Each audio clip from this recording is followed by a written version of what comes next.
Welcome back once again, all of my low carb friends, and for those of you who are here for the first time, welcome. Today I have another very easy keto dessert recipe for you. Today I am going to show you how to make easy, fluffy, white chocolate maple cake bites. These are super easy and they're great because if you don't eat them all, you can always keep them in your freezer whenever you just want a little taste of something sweet. Pop one out, let it defrost for a couple minutes, boom, excellent. And if you want a printable version of this recipe, you can check out my website at janetsdeliciouslowcarbkitchen.com. You can find a printable version of this recipe and other goodies there for you. And if you're new to the channel and you want to see lots of easy, delicious, low-carb keto recipes, make sure you click that subscribe button and click the notification bell that's right next to the subscribe button. That way you can be notified every time I put out videos at least every Wednesday and Saturday.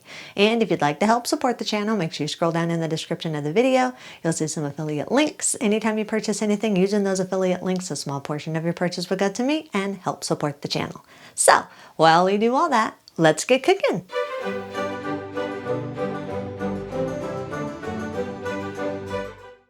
Preheat your oven to 350 degrees. Line an 8 by 8 inch cake pan with parchment paper. Allow the paper to hang over the sides just a little bit so you can easily lift the cake out once it's done baking. In a large mixing bowl, combine 84 grams or around 3/4 cup of coconut flour, 67 grams or around 1/3 cup of the brown sugar substitute of your choice. I'm using Lakanto's brown monk fruit sweetener. You can use any brown sugar sweetener you want. Add 25 grams or around 2 tablespoons of the granulated sugar substitute of your choice. I'm using Lakanto's granulated monk fruit sweetener. You can use whatever granulated sweetener you want. Add 15 grams or around 1 tablespoon of baking powder, a 1/4 teaspoon of salt.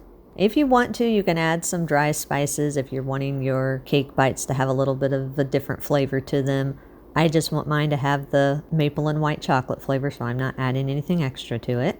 Sift all the dry ingredients together until they're fully combined and there are no lumps in the dry ingredients. Add 3 large room temperature eggs. Make sure they are room temperature. They stir in more smooth that way. Stir the eggs into the dry ingredients until all the dry ingredients are moist. Add 60 grams or around 1/4 cup of room temperature plain Greek yogurt. Again, make sure this is room temperature. It just helps your batter to be more smooth so you have a fluffier cake. Add 1½ teaspoons of vanilla extract and 1½ teaspoons of maple extract. Stir everything together until everything is fully combined. Add 240 milliliters or around 1 cup of coconut milk or the keto milk of your choice. Stir everything all together until a thick batter forms. This batter should be thick, but you should also be able to pour it when you're moving your bowl around. It should move around easily. If it is too thick, you can add 1 to 2 tablespoons of room temperature water. I actually ended up adding 1 tablespoon of room temperature water because it was a tad thicker than what I wanted it to be. So depending on the texture of your coconut flour, you may or may not need to add a little bit of water to thin it out just a little bit. You don't want a thin batter, but you do want it to be able to pour a little bit. Then pour the batter into your prepared cake pan. Use a wooden spoon or a spatula and spread the batter evenly and smoothly throughout your cake pan. Once the batter is spread, if you want to, you can sprinkle some nuts or some butterscotch chips or some add-ins of your choice over the top of the batter. I'm just sprinkling a little bit of chopped macadamia nuts. You don't have to add anything at all if you don't want to. I'm just doing this for a little bit of texture. If you do use the add-ins, then once you've scattered them on top of the batter, use the back of a spoon and gently tap the add-ins down into the batter. You don't want them poking up on top. Place the cake batter in your preheated oven. Bake at 350 degrees for 30 to 35 minutes or until golden and a tester comes out clean.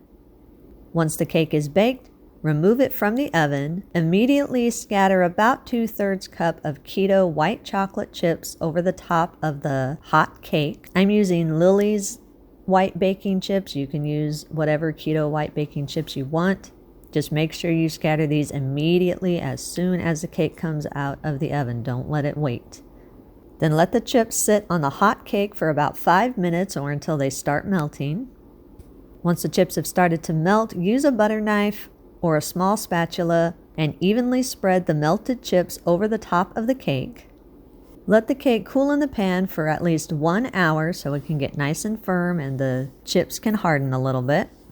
After about an hour, grasp the overhanging parchment paper and carefully lift the cake out, then transfer it to a wire rack and allow it to cool completely before cutting it into very small squares. All right, we are back with my yummy, yummy looking cake bites. They smell so good. It's funny, while they were cooking, my son comes sneaking out of his bedroom sniffing, "What smells like waffles, Mom?" I said, "Oh, it's just cake bites." Oh yeah, they smell yummy the whole time you're cooking, the whole time they're cooling. Yes, they smell very good. Nice and soft the way we want our cakes, fluffy, very smelly good, yummy. So it looks good, smells good, 2 good signs. Let's see if they taste good.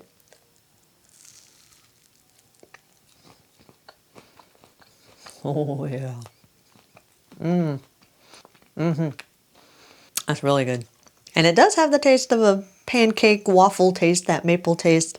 Very good. Those little bit of macadamia nuts that I chopped up in there, they made a nice little texture to the center. Nice and soft and moist. Very good. Definite thumbs up. We're doing the pinky up because my hands are full, but thumbs up. Definite good. Delicious. You can eat these immediately. If you do have any leftovers, store them in an airtight container at room temperature for up to 3 days, or in an airtight container in your refrigerator for up to 1 week, or store them in a freezer-safe airtight container in your freezer for up to 1 month. Eat and enjoy. And that's our recipe of the day. I hope you enjoyed it. If you did and you want to see more videos like this, make sure you click that thumbs up like button, click that subscribe button, leave me a comment if you want to. Let me know if there's any recipes that you'd like to learn how to make, and I'll do what I can to get those out there for you. And as always, keep cooking.